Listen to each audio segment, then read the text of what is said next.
Rain battered the stained glass windows of the rented community hall, masking the heavy rumble of approaching SUVs.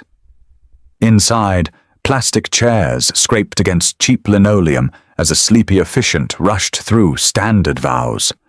Clara held a bouquet of wilting discount carnations.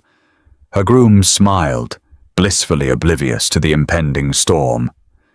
Then, the double doors blew open. Men in bespoke suits stepped into the harsh fluorescent light, parting for the man who owned the city.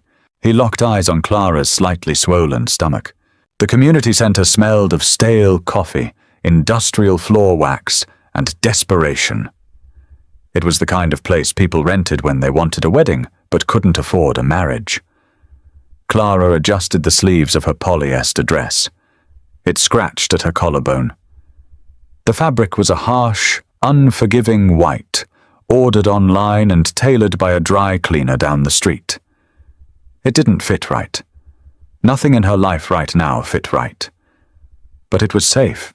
She looked at her reflection in the smudged window of the bride's waiting room. Dark circles clung to the skin beneath her eyes. Her auburn hair, usually pulled into a severe, professional knot, hung in loose, sprayed curls that felt heavy and alien against her neck. She pressed a hand flat against her lower abdomen. 4 months. The bump was barely there, hidden beneath the cheap tulle of her skirt, but she felt its weight like an anchor. "You look beautiful, Clara," a voice chirped. It was Bethany, her maid of honor, a woman she had known for exactly 3 months. They worked together at the regional insurance office. Bethany liked to talk about her golden retriever and her weekend trips to the local farmers market. She knew nothing about burner phones, offshore accounts, or the sound a man makes when his kneecap is shattered by a ball-peen hammer. "Thanks, Beth," Clara said, forcing a smile that didn't reach her eyes. She thought about Tom. Tom was waiting at the altar. Tom was an actuary. He wore khaki pants and sensible shoes, and he thought paprika was a spicy seasoning. When Clara showed up in this sleepy suburb, exhausted and looking over her shoulder, Tom had offered her a cup of decaf coffee and a stable conversation about tax brackets. When she rushed him into a proposal, claiming she wanted a family immediately, he had beamed with a simple, uncomplicated joy. He didn't ask questions about her past. He just accepted the version of Clara she presented, a burned-out corporate assistant looking for a quiet life. She never told him she used to be the executive secretary for Dominic Rossi. Dominic. The name alone made her pulse thud heavily in her ears, a Pavlovian response built over 3 years of surviving in his orbit. Dominic didn't run a company. He ran a cartel that wore the skin of a legitimate logistics empire. He was a man composed of sharp angles, tailored Italian wool, and a cold, calculating violence. Working for him meant walking a tightrope over a canyon of open graves. She had managed his schedules, laundered his money through a dozen shell corporations, and poured his scotch. And, on one particularly bad night, when a rival family had put 3 bullets into Dominic's armored SUV and he had staggered into her apartment, bleeding and running on pure adrenaline, she had patched him up. The scotch had poured freely. The adrenaline had spiked. The boundaries they had strictly maintained for 3 years collapsed in a messy, desperate tangle of sheets and suppressed fear. She had handed in her resignation the next morning, leaving it on his desk before he woke. She changed her name, destroyed her phone, and disappeared into the sprawling anonymity of Middle America. 2 months later, the morning sickness started. "It's time," Bethany said, gently touching Clara's arm. Clara took a deep breath, inhaling the scent of cheap hairspray and floor cleaner. She grabbed the bouquet of discount carnations. She was going to marry Tom. She was going to live in a 3-bedroom house with vinyl siding. She was going to be safe, and her child would never know the smell of gunpowder or the chilling, dead-eyed stare of Dominic Rossi. She walked out of the room. The music, playing from a portable Bluetooth speaker, was slightly tinny. The aisle was a strip of faded carpet rolled over the linoleum. At the end of it stood Tom, shifting nervously in a rented tuxedo that was half a size too large. He smiled widely as she approached. He looked like a good man. He looked like a father. Clara reached the altar. Tom took her hands. His palms were sweaty. "You look perfect," he whispered. "So do you." She lied. The officiant, a tired-looking man balancing reading glasses on the tip of his nose, cleared his throat and began the ceremony. He droned on about love, commitment, and building a foundation. Clara tried to focus on the words, tried to anchor herself to the present reality, but a low, vibrating hum began to build in the distance. It started as a vibration in her cheap heels, a heavy, synchronized thrumming.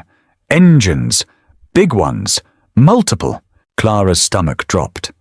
The survival instincts she had spent the last 4 months trying to bury flared to life. She glanced toward the frosted windows at the back of the hall. Dark, blocky shadows pulled up onto the curb, cutting the engines in unison. "Tom," Clara interrupted, her voice a sharp hiss. "What is it, honey?"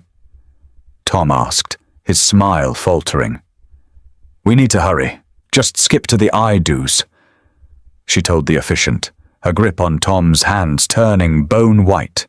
The officiant blinked, startled. "Excuse me. We haven't even done the readings." "Skip it!"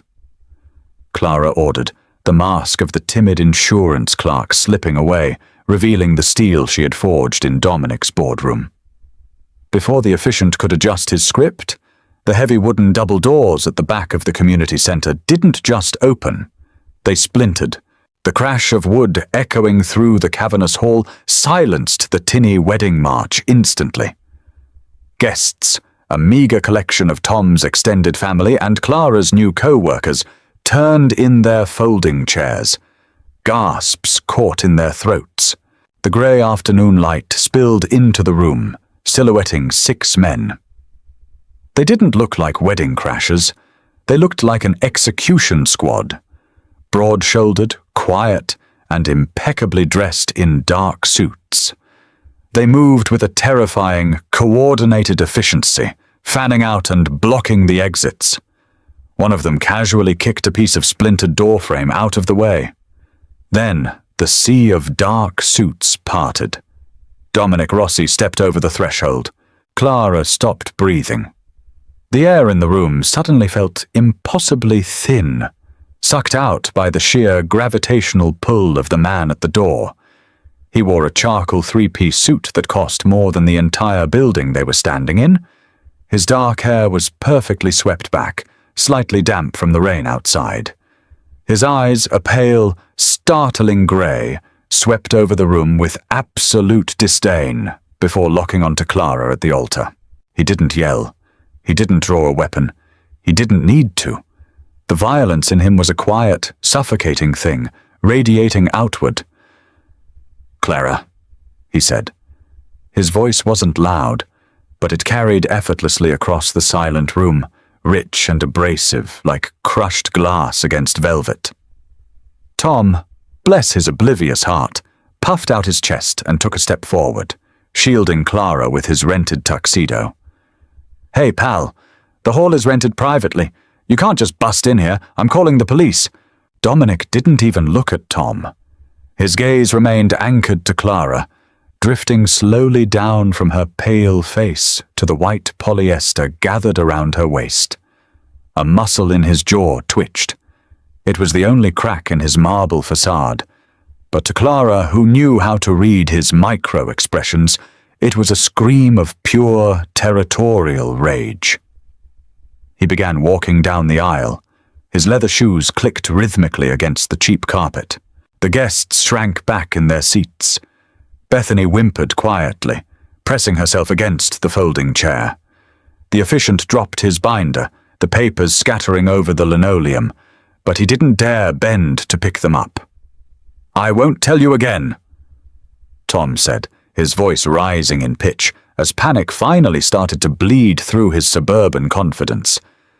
"Get out before I—" One of Dominic's men, Leo, a towering enforcer with a scarred throat, stepped forward, moving faster than a man his size should. He simply placed a heavy hand on Tom's shoulder, gripping the fabric of the cheap suit, and shoved. Tom went flying backward, crashing into a plastic flower arrangement and taking a folding table down with him. The hollow clatter echoed loudly. Tom groaned, clutching his ribs, trying to scramble up, but Leo simply stood over him, dropping a heavy hand to the bulge beneath his tailored jacket. Tom froze, the realization of what was happening finally sinking in. "Tom!" Clara yelled, taking a step toward him, but her path was immediately blocked. Dominic stood directly in front of her. Up close, she could smell him. Bergamot, expensive tobacco, and rain.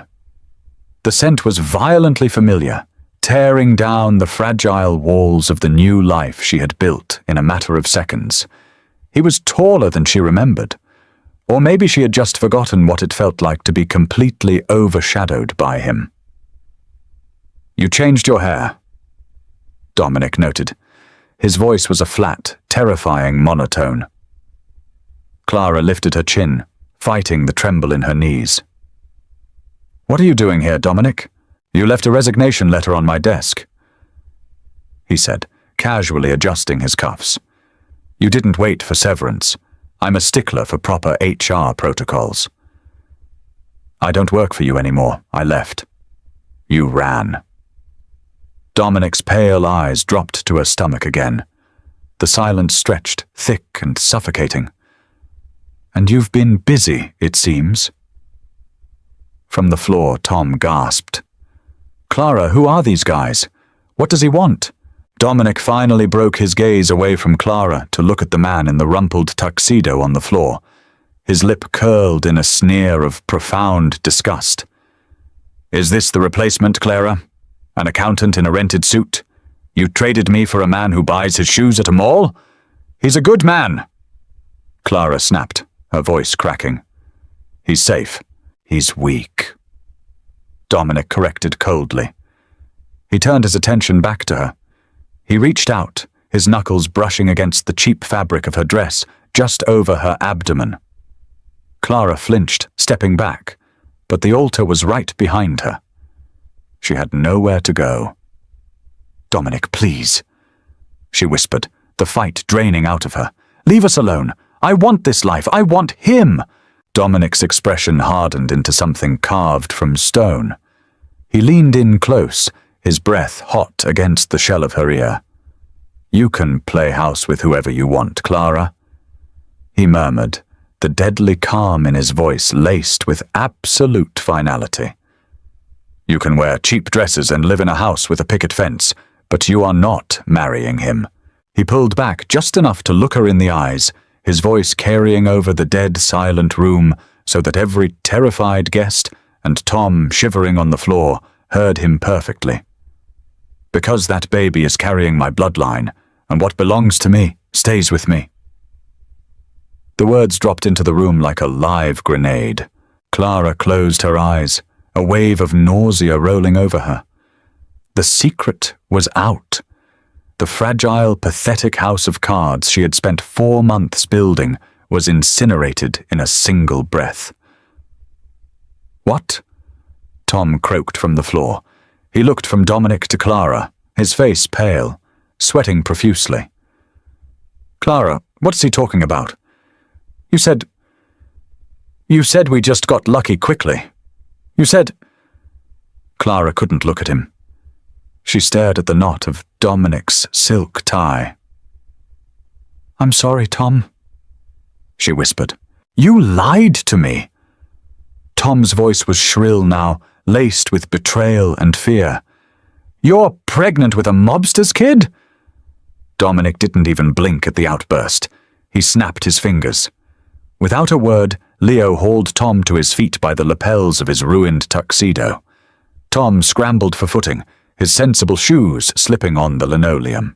"Let him go, Dominic!" Clara demanded, stepping forward and shoving her hands against Dominic's chest. It was like pushing against a concrete pillar. He didn't budge. "He's fine," Dominic said, catching her wrists in one hand.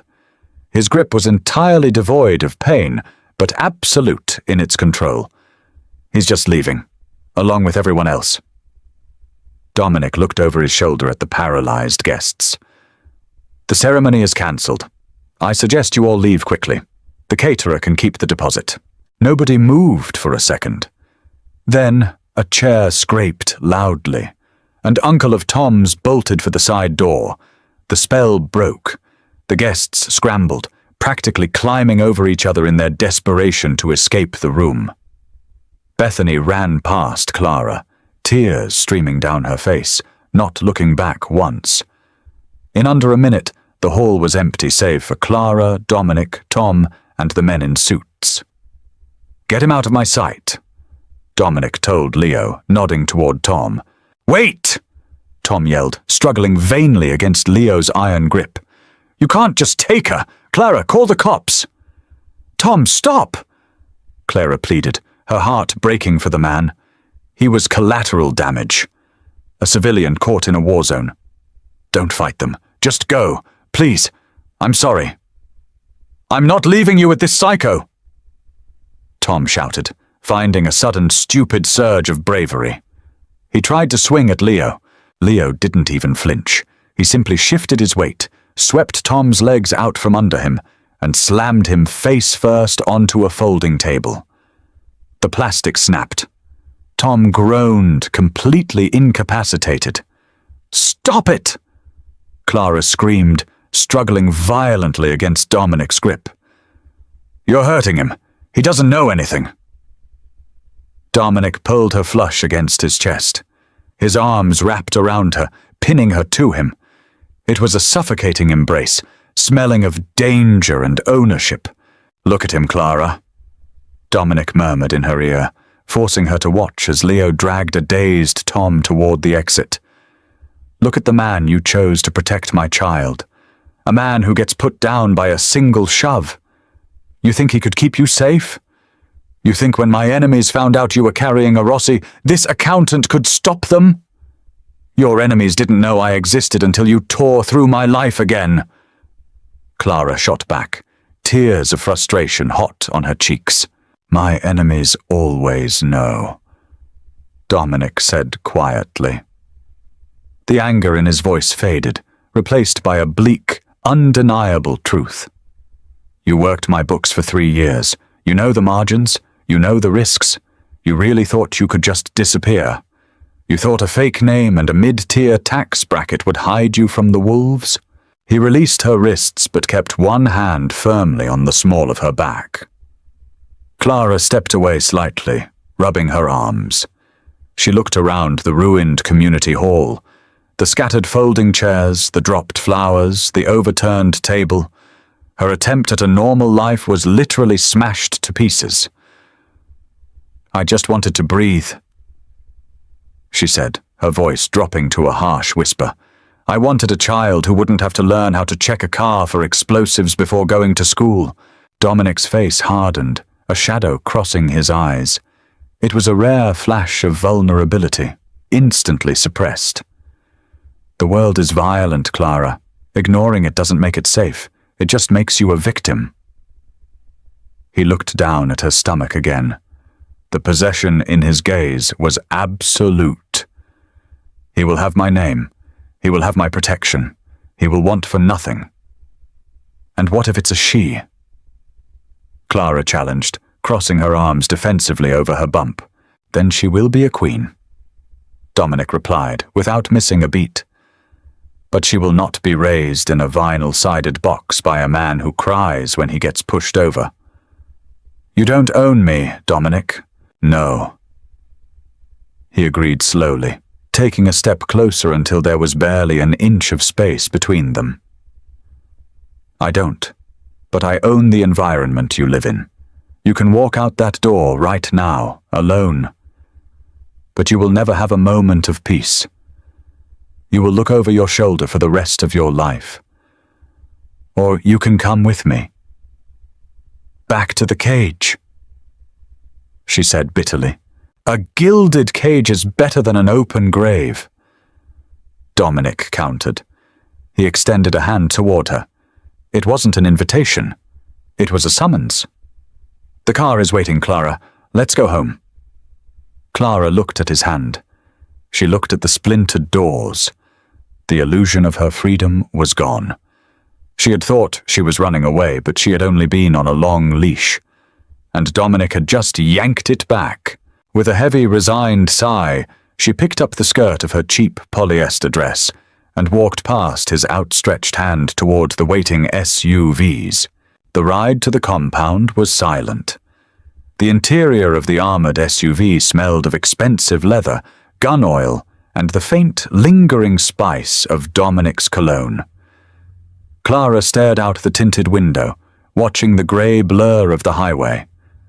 Her polyester dress crinkled loudly every time she shifted. It felt like a costume now, a clown suit she had worn to a play that just got cancelled. Dominic sat across from her, his long legs stretched out, tapping a message into his phone. He didn't look at her. He didn't need to. He had won. 2 hours later, the heavy iron gates of the Rossi estate parted. The tires crunched over the pristine gravel driveway, winding past manicured hedges that looked too sharp, too perfect. The house itself was a sprawling modern fortress of steel, glass, and dark stone. It didn't look like a home.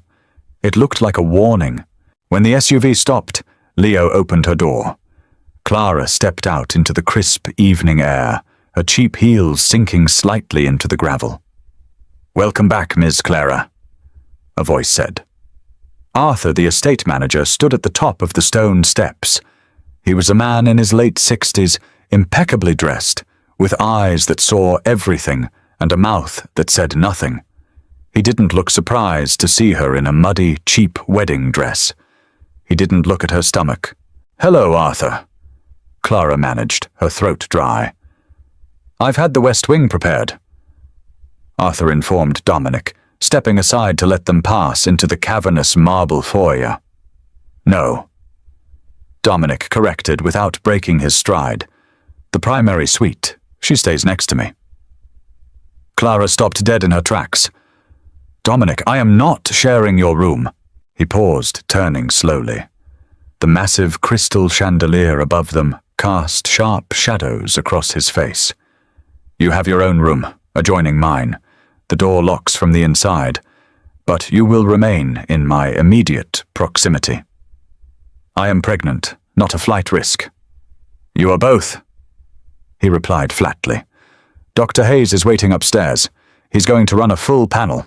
I want to know exactly what kind of stress you've put my child under by living on discount ramen and tap water." "I took prenatal vitamins," she snapped, a flush of defensive anger warming her cheeks. "I went to a clinic." "A clinic," Dominic repeated, the word tasting like ash in his mouth. "Upstairs, Clara." The medical suite was a sterile, glaringly white room built directly into the mansion. Dr. Hayes, a discreet man whose salary likely rivaled a small country's GDP, was already preparing the ultrasound machine. He greeted Clara with professional detachment, handing her a warm cotton gown. 10 minutes later, Clara was lying on the examination table. The cold gel hit her stomach. She shivered. Dominic stood in the corner of the room.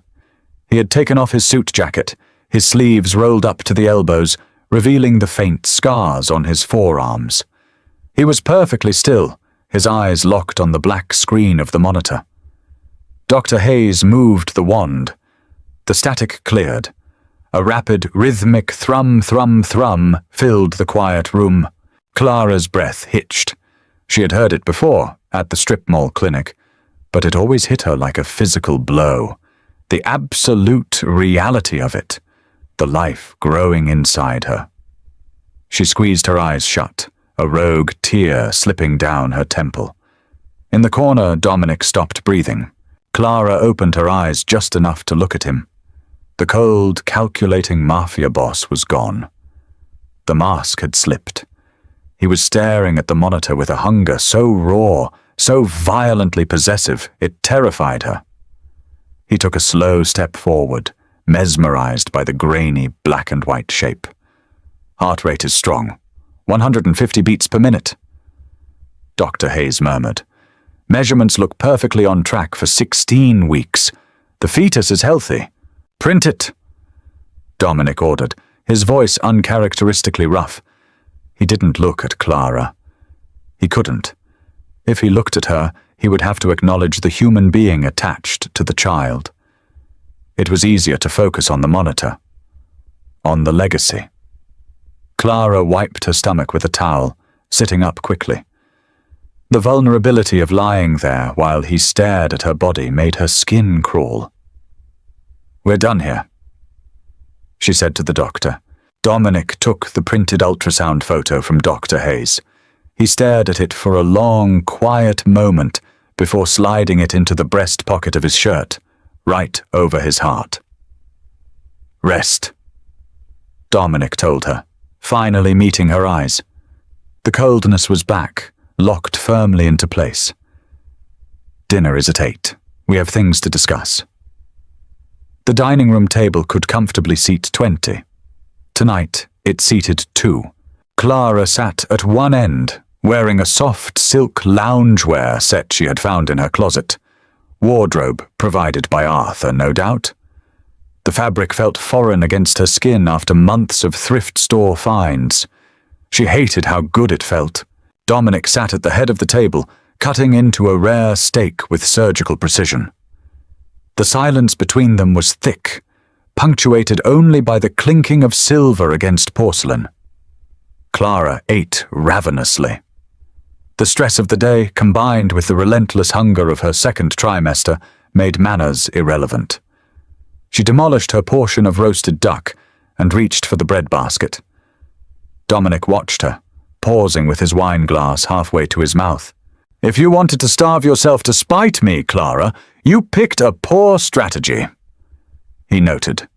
"I'm eating for 2, one of whom apparently requires a premium calorie intake to inherit your empire." She shot back through a mouthful of sourdough. He set his glass down. The amusement didn't reach his eyes. "You think this is a joke? You think I dragged you out of that pathetic community center to punish you, didn't you?"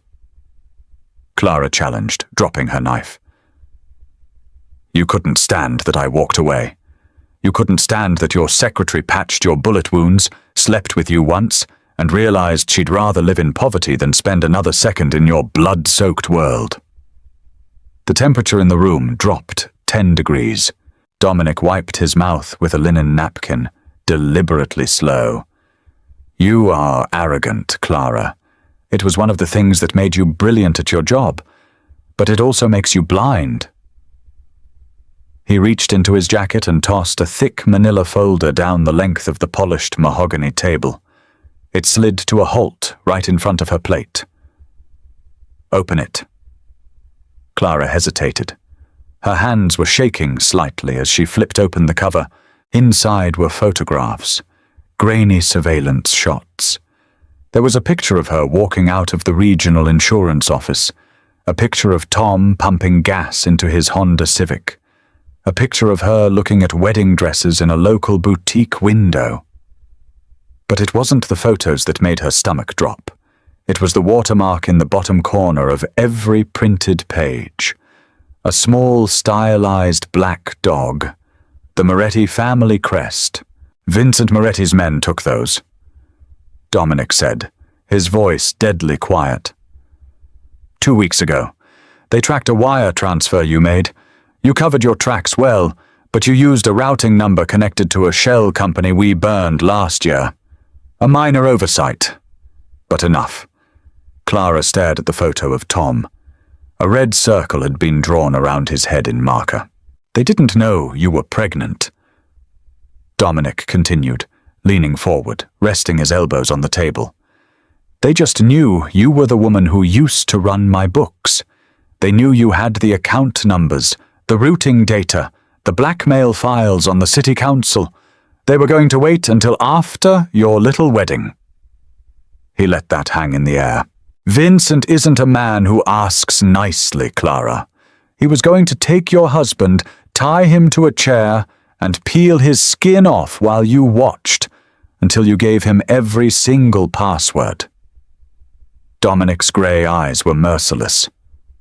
"Your accountant would have bled out on the floor of your new suburban kitchen, and you would have been sold to the highest bidder."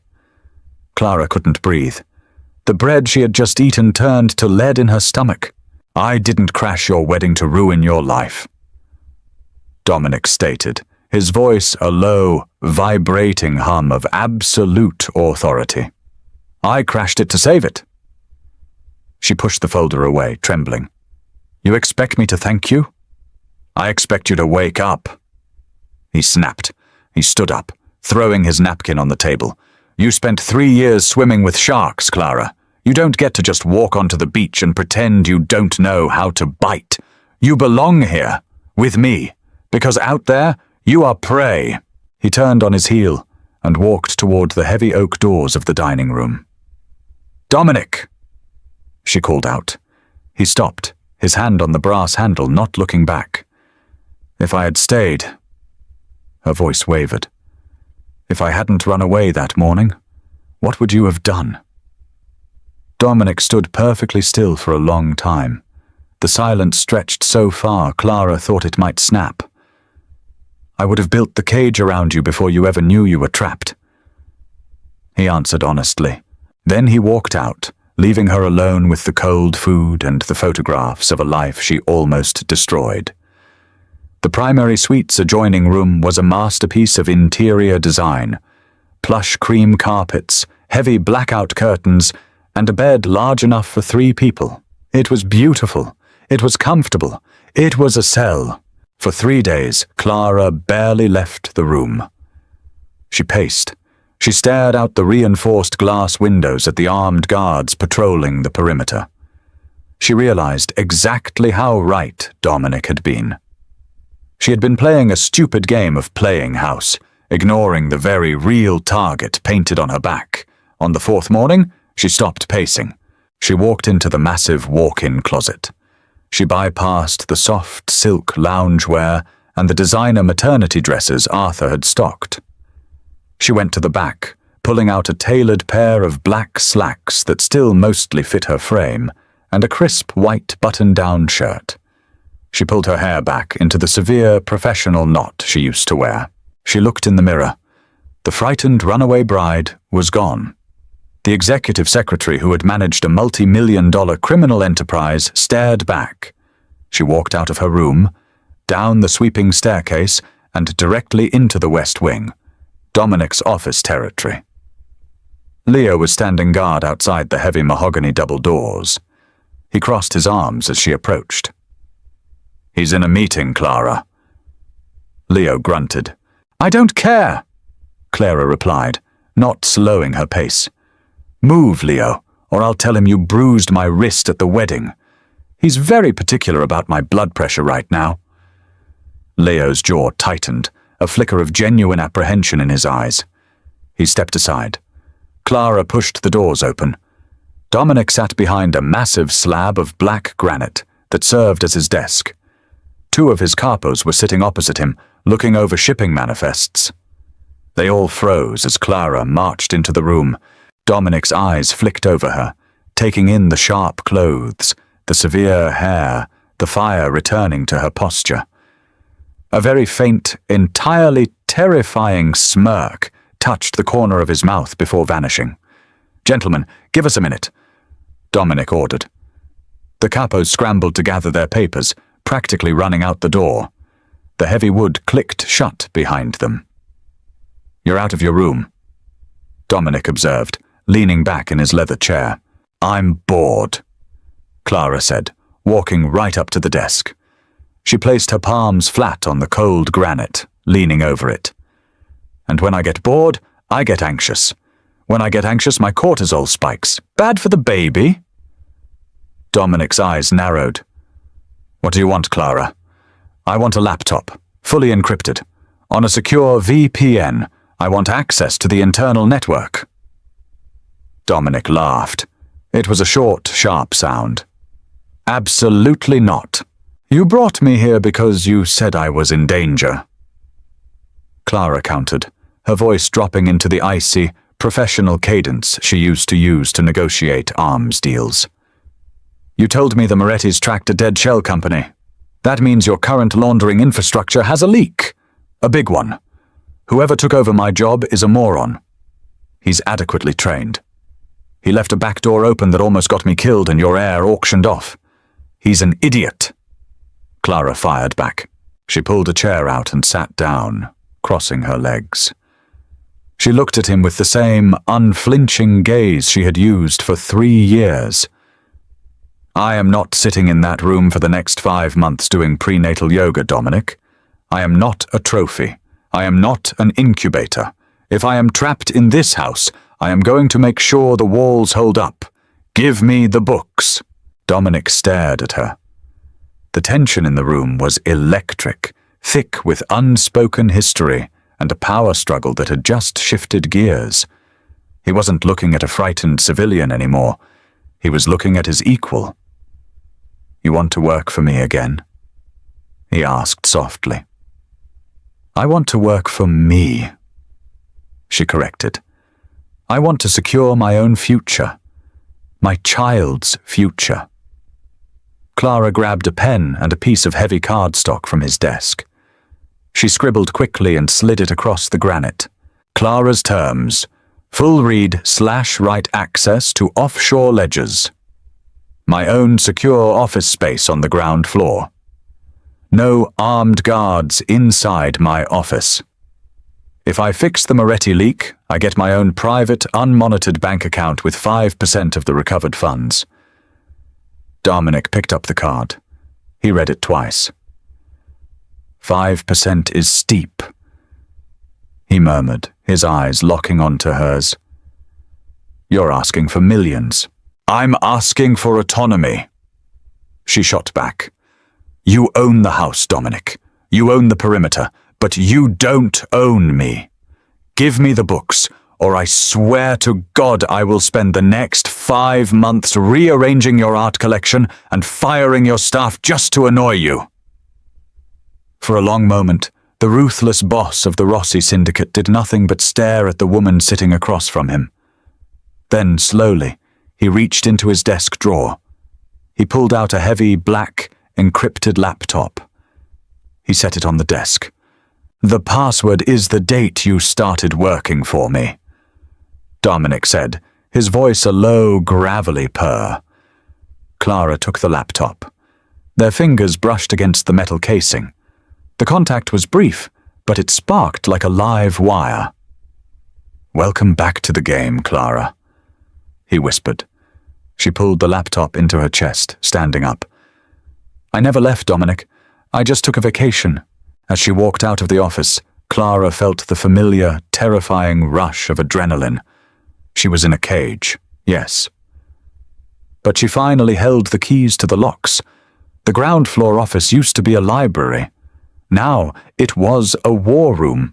Clara had ordered the antique rugs rolled up, and the mahogany bookshelves cleared of first editions to make room for 4 glowing monitors and a white noise generator.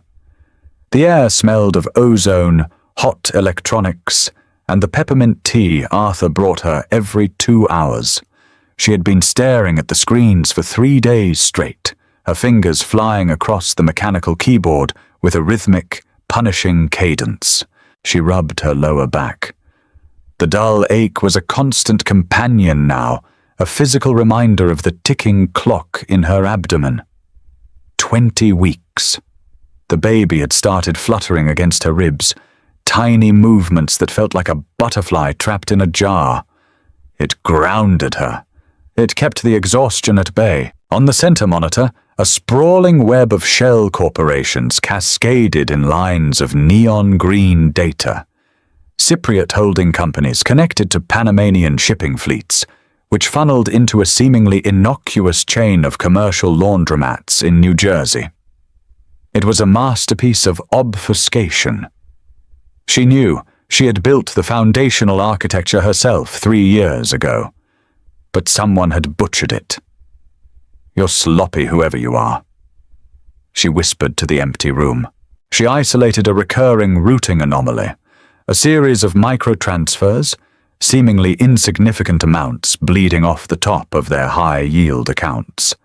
The money wasn't just vanishing into the ether, it was being diverted into a ghost account in Zurich, right before the main bulk of the funds was washed through a real estate firm in Miami.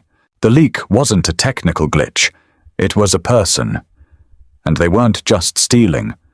They were leaving breadcrumbs, the kind of digital trail that the Moretti family had used to find her at the community center.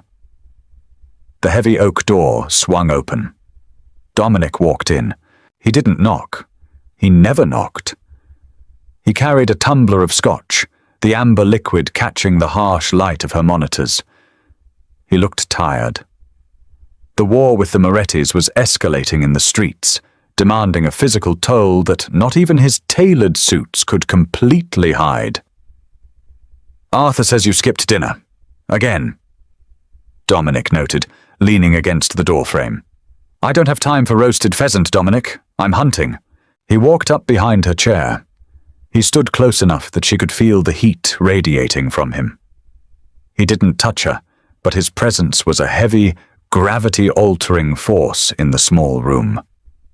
He looked at the screens, his eyes tracking the complex data streams he only half understood. "Did you find the idiot who took your job?" he asked, taking a sip of his scotch. "It's not your new accountant?" Clara said, leaning back and crossing her arms. "The accountant is just incompetent. He missed the bleed, but he didn't create it. This requires administrative override. Someone with a hard token to bypass the two-factor encryption on the Cayman accounts." Dominic went completely still. The casual posture vanished, replaced by the coiled tension of a predator sensing a threat in its own den. "Only 4 people have hard tokens, Clara. Myself, you." He paused. "And 2 of my capos. Russo and Dante." She finished for him. She spun her chair around to face him.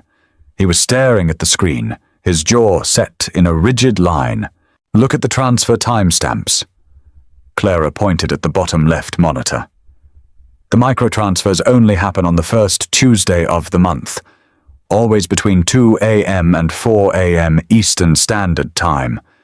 What happens on the first Tuesday of the month?" Dominic's eyes darkened.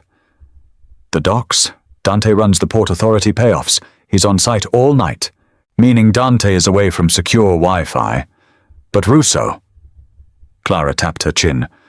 "Russo runs the luxury car import racket. His books close on Monday. Tuesday morning, he's sitting at home, probably right in front of a laptop." "You're accusing one of my most trusted men of treason based on a timestamp," Dominic said softly. His voice was dangerous, skating on the edge of a violent outburst. "I'm accusing him based on math, Dominic. Math doesn't lie. Math doesn't get greedy, and it doesn't sell you out to Vincent Moretti." Clara stood up. She was inches from him now. She refused to back down from the cold fury in his eyes. "Russo is skimming. More importantly, he's the one who leaked my location. He used the Zurich ghost account to communicate with the Morettis. I found the IP pings." Dominic stared down at her. The silence in the room stretched, thick and suffocating. Clara didn't flinch. She held her ground, a woman armed with nothing but data and absolute certainty. Slowly, Dominic reached out. He didn't grab her wrists this time. He traced a single knuckle down the curve of her jaw. His touch was terrifyingly gentle. "You are ruthless," he murmured, a strange mix of awe and possessive pride in his voice. "I'm surviving," Clara corrected, her breath hitching slightly at the contact. "So, we have a viper in the house." Dominic dropped his hand, turning back to the screens. The vulnerability vanished, replaced by the calculating syndicate boss. If I bring him in and put a gun to his head, he'll deny it. He'll say his token was cloned. Then we don't put a gun to his head, Clara said, a cold smile touching her lips. We hand him a loaded one and watch who he shoots. The trap was elegantly simple. Clara spent the next 48 hours fabricating a digital ghost. She created a dummy account containing a massive, highly visible sum of money. $30 million, ostensibly the liquid cash meant to finalize a massive real estate buyout in the warehouse district. She planted a glaring vulnerability in the firewall, protecting it. A vulnerability that only someone holding a top-tier administrative token could exploit. Then, Dominic called a meeting. The heavy mahogany doors of the primary office were closed. Outside, rain lashed against the reinforced glass. Inside, the fire crackled in the hearth, offering the only warmth in a room filled with cold men. Dominic sat behind his desk. Clara stood to his right, holding a sleek tablet. She wore a tailored black maternity dress that clung to her growing curves. She looked like a queen standing beside a warlord. Dante sat on the leather sofa, looking bored. Russo stood by the window. He was a handsome man in his early 40s, with a charming smile that never quite reached his dead, calculating eyes. The warehouse buyout is moving forward tonight, Dominic announced, his voice smooth, devoid of any suspicion. Clara has managed to consolidate the liquid assets, $30 million, sitting in the primary staging account. Russo turned from the window. That's a lot of exposure, boss. Is the network secure? We've had glitches lately. Clara met Russo's gaze perfectly. The network is locked down tight, Russo. The funds will sit there for exactly 2 hours before the wire clears to the escrow agency. Nobody touches it. Good. Russo nodded, adjusting his cuffs. You've done excellent work, Clara. Glad to have you back. Thank you, Russo, she replied, her voice dipped in ice. Dominic dismissed them. As the door clicked shut behind the two capos, Clara looked down at her tablet. Now we wait, she said. They didn't wait long. An hour and 45 minutes later, Clara was sitting on the leather sofa in Dominic's office, her bare feet tucked under her, a cup of decaf coffee going cold on the table. Dominic was pacing the length of the room, a predator confined to a cage. Suddenly, the tablet on Clara's lap chimed. A harsh, singular electronic beep. Clara picked it up. Her eyes scanned the screen. The neon green lines of data were turning a violent, flashing red. Got him, she breathed. Dominic stopped pacing. Who? Token ID ending in 447. It's bypassing the firewall on the staging account. It's initiating a mass transfer. Clara looked up, her heart hammering against her ribs. It's Russo, and he's not routing it to his Zurich Ghost account. He's routing it directly into a Moretti-controlled holding firm. Dominic didn't say a word. He simply walked to his desk, opened the bottom drawer, and pulled out a suppressed Heckler & Koch USP. He checked the magazine with a terrifying mechanical efficiency. Stay here, he ordered. Like hell I will, Clara said, pushing herself off the sofa. I built the trap. I'm watching it snap shut. Dominic turned on her, his eyes blazing. He is backed into a corner, Clara. A desperate man with a gun is not something you watch for entertainment. He sold me out to Vincent Moretti, she shouted back, her voice echoing off the high ceilings. He put a target on my back and on your child's back. I am going. They stared at each other, a clash of wills that sent sparks flying into the heavy air. Finally, Dominic gave a curt nod. He grabbed her arm, pulling her slightly behind him as they walked out of the office. They found Russo in the West Wing communications room. The door was slightly ajar. Inside, Russo was hunched over a terminal, his fingers flying across the keys, a sheen of panicked sweat on his forehead. Dominic kicked the door wide open. It slammed against the wall with a sound like a gunshot. Russo whipped around, his hand instinctively flying to his jacket. Dominic was faster. He didn't aim. He simply raised the weapon and fired. The suppressed shot was a harsh, metallic cough. Russo screamed as his right kneecap exploded into a mist of red and shattered bone. He collapsed to the floor, dragging down a rolling chair, clutching his ruined leg.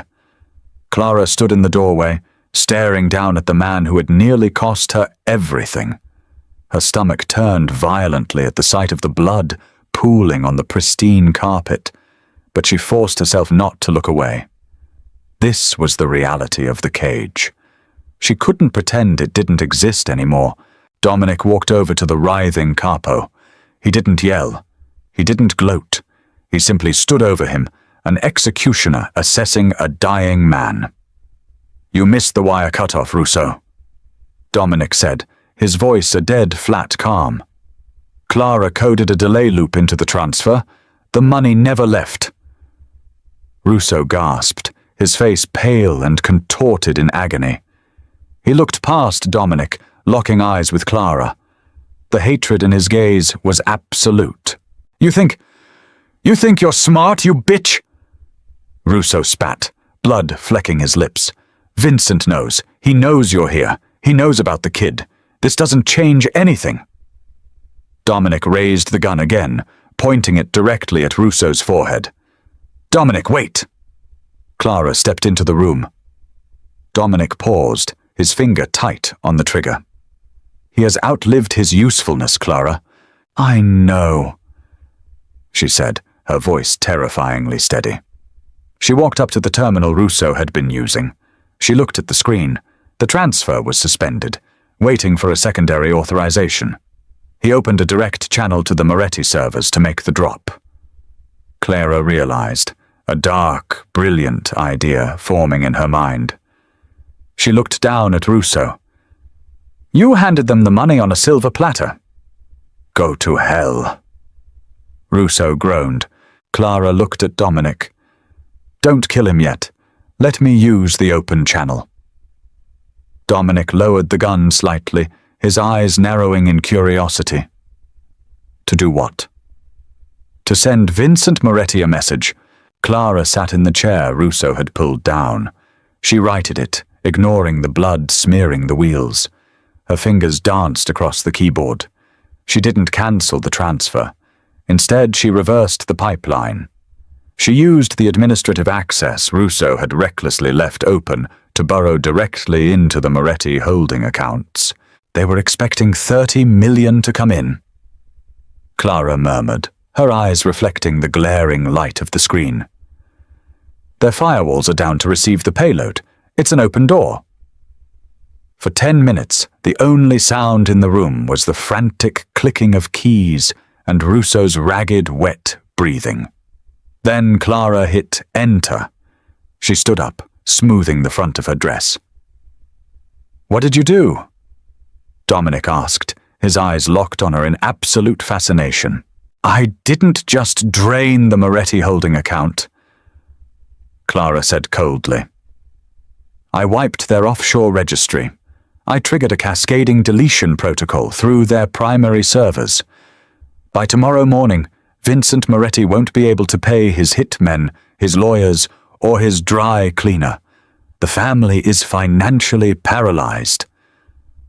Russo stared at her, horror slowly replacing the pain in his eyes. He realized he hadn't just failed. He had handed the enemy the exact weapon needed to destroy his allies. Clara turned to Dominic. She didn't look at the gun. She didn't look at the blood. "He's all yours," she said. She walked out of the room, her spine straight, leaving the executioner to finish his work. As she stepped into the hallway, the suppressed cough of the gun sounded one final time. Clara didn't flinch. The August heat did not so much settle over the Rossi estate as it smothered it.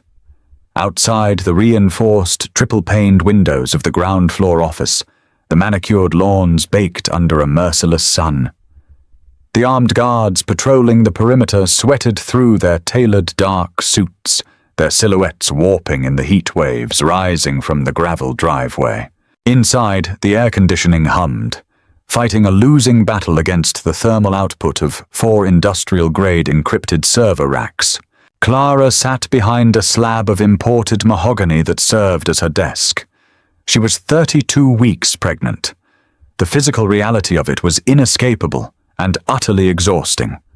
Her ankles were swollen, pressing uncomfortably against the straps of her flat shoes. A persistent, dull ache radiated from her lower lumbar spine.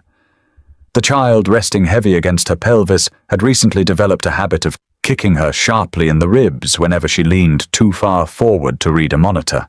She leaned back, pressing a hand to her sternum to massage away a spike of acid reflux. The ground-floor library had been completely gutted and reborn. The first editions and antique globes were gone, replaced by the cold, sterile efficiency of a modern syndicate's financial nerve center. 6 monitors bloomed with cascading data, shipping manifests from the port of Miami, real estate acquisitions in the Bronx, shell company registrations in the Cayman Islands. It was an empire rendered in neon green numbers on a black screen, and Clara controlled every single decimal point. Arthur, the estate manager, stood silently by the door. He held a silver tray bearing a pitcher of iced water and a small glass of prenatal vitamins. He waited patiently for her to finish reading a highly sensitive damage report. "The Moretti liquidation is in its final phase, Ms. Clara." Arthur finally spoke, his voice an even, unbothered monotone. "Their primary holding firm in New Jersey filed for Chapter 11 bankruptcy this morning. The remaining capos who haven't surrendered have fled to the Midwest. Vincent Moretti's primary estate goes to auction next Tuesday. Who is the leading bidder?" Clara asked, her eyes never leaving the screen. "A proxy firm operating out of Delaware. But the funds trace back to a Russian syndicate looking to establish a foothold on the eastern seaboard." Clara finally stopped typing. She reached for the iced water, the condensation dripping onto her wrists. She took a slow sip. "Block them," she ordered. Arthur blinked. "Mum? The Russians run a sloppy operation. They leave bodies in the street. Bad for local commerce, bad for our logistics lines. We don't want them as neighbors." Clara set the glass down. "Instruct our proxy in Geneva to outbid them. Pay 20% over market value. Then I want the property razed to the foundation. Turn it into a community park. Put a bronze plaque on the gate with Vincent Moretti's name on it. Let the entire city know exactly what happens when you try to steal from this family." "Understood." Arthur didn't smile, but a profound, undeniable respect settled into the lines around his eyes. "I will make the arrangements." He left the room, the heavy oak door clicking shut behind him. Clara exhaled, a long, tired breath that rattled slightly in her chest. She rubbed her stomach. The baby shifted, a rolling tidal movement that briefly warped the fabric of her dark, tailored maternity dress. "You're going to inherit a very quiet city, little one," she whispered to the empty room. She thought about Tom. It was a fleeting, intrusive thought. She pictured him in his khaki pants, probably eating an unseasoned chicken breast in a kitchen that smelled of bleach. The memory felt like watching a movie she had seen decades ago. The woman in the cheap polyester dress, clutching wilting discount carnations, was dead. She had died the moment Rousseau's kneecap shattered on the carpet upstairs. The door handle turned. Dominic walked in. He looked exhausted. The war with the Morettis hadn't required him to fire a weapon in weeks, but the stress of absorbing a rival empire had carved deep, shadowed trenches beneath his pale grey eyes. He wore a charcoal suit, but the jacket was slung over his shoulder, his tie pulled loose, the top 2 buttons of his crisp white shirt undone. He didn't speak. He walked across the room, the scent of expensive bergamot, hot asphalt, and faint cigar smoke rolling off him. He stopped in front of her desk, and dropped a heavy, unmarked black leather folder onto the polished mahogany. It landed with a dull, substantial thud. Clara looked at the folder.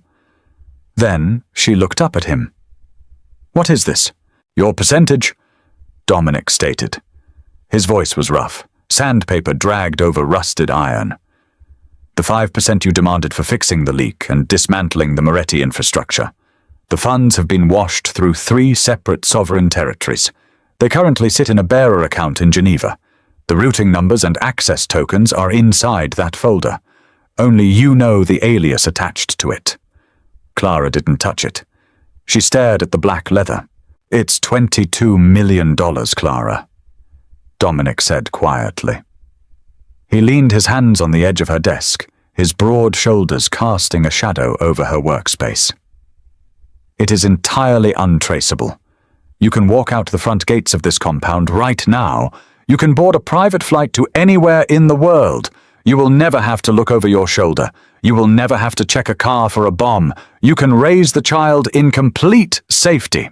The silence in the room stretched, thick and vibrating with tension. He was offering her the cage's only key. He was honoring a contract made in the heat of desperation, back when she still thought she wanted to escape. Clara looked at his hands gripping the edge of her desk. She saw the faded scar across his knuckles from a knife fight a decade ago. She saw the heavy gold signet ring that marked him as the arbiter of life and death for hundreds of men. "You're letting me go," she observed. "I am honoring my word," he corrected, though the muscle jumping in his jaw betrayed the absolute agony the words cost him. "You didn't just survive this world, Clara. You weaponized it. You broke a rival family without ever leaving this chair. My men don't just respect you, they fear you, but you did it under duress. Now the duress is gone. The choice is yours." He stepped back, crossing his arms, bracing himself for the impact of her absence. He looked like a man standing before a firing squad, refusing a blindfold. Clara slowly reached out. Her fingers brushed the cool leather of the folder. $22 million. Complete autonomy. A life free from the suffocating, paranoid reality of organized crime. She picked it up. It felt impossibly light for what it contained. She looked around the room. She looked at the servers that held the lifeblood of the city's underbelly. She felt the heavy, demanding kick of the child in her womb. A child carrying a name that would command fear and respect for a century. She didn't want the suburbs. She didn't want the illusion of safety. Safety was a lie sold to people who couldn't handle the truth of how the world actually operated. The world was a violent, transactional place. The only real safety was power, and she possessed more power sitting at this mahogany desk than 1,000 politicians. Clara opened the top drawer of her desk. She pulled out a heavy brushed steel Zippo lighter. Dominic frowned, his posture shifting infinitesimally. "What are you doing?" Clara didn't answer.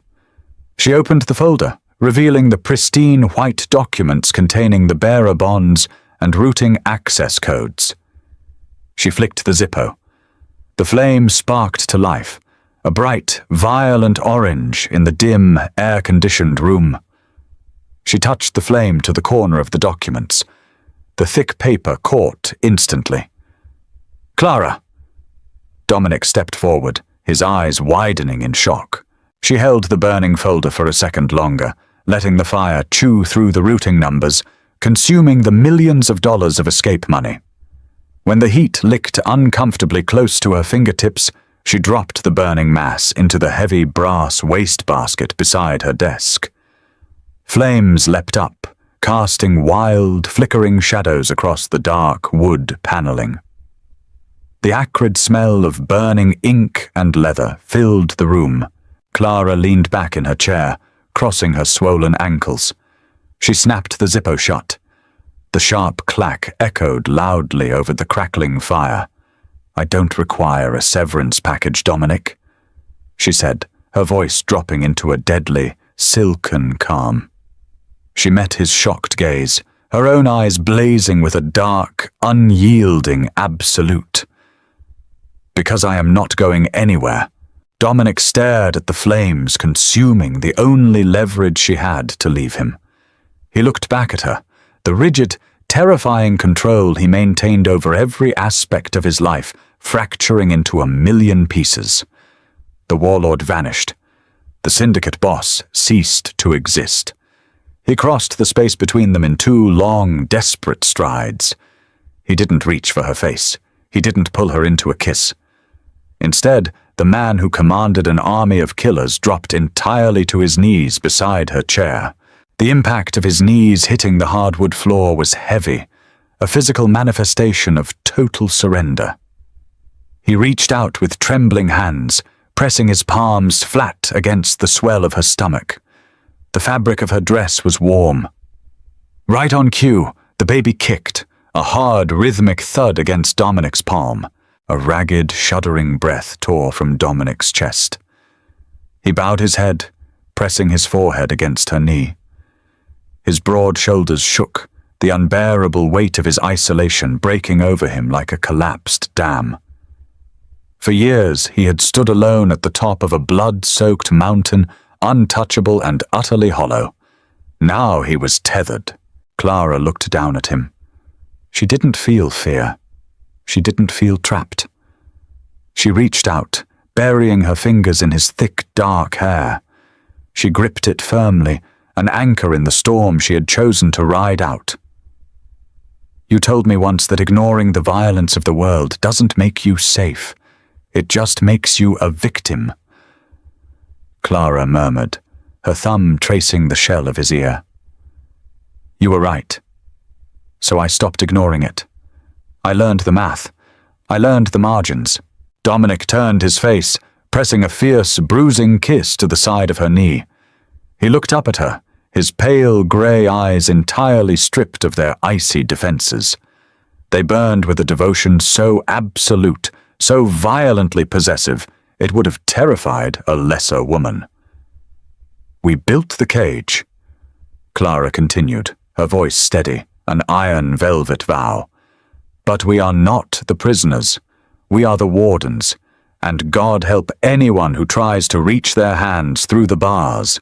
Dominic rose slowly, his hands sliding up her arms, pulling her gently to her feet.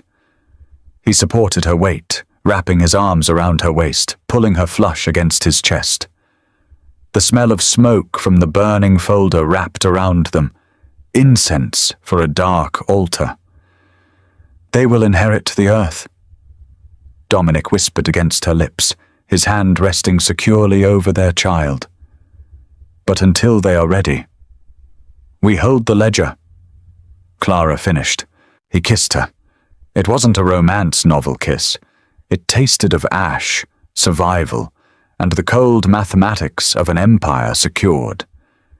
It was the sealing of a syndicate, a partnership forged in fire, ready to burn down the rest of the world to keep their kingdom warm. Clara didn't just survive the Mafia, she mastered it. She proved that true power isn't about running from the shadows, but learning how to command them. If you loved Clara's journey from a terrified runaway to a ruthless syndicate queen, you need to hit that like button right now. Don't forget to subscribe to the channel and ring the bell so you never miss out on our intense, original storytelling. Drop a comment below. Did Clara make the right choice, burning her escape money? Share this video with someone who loves a badass heroine who takes total control.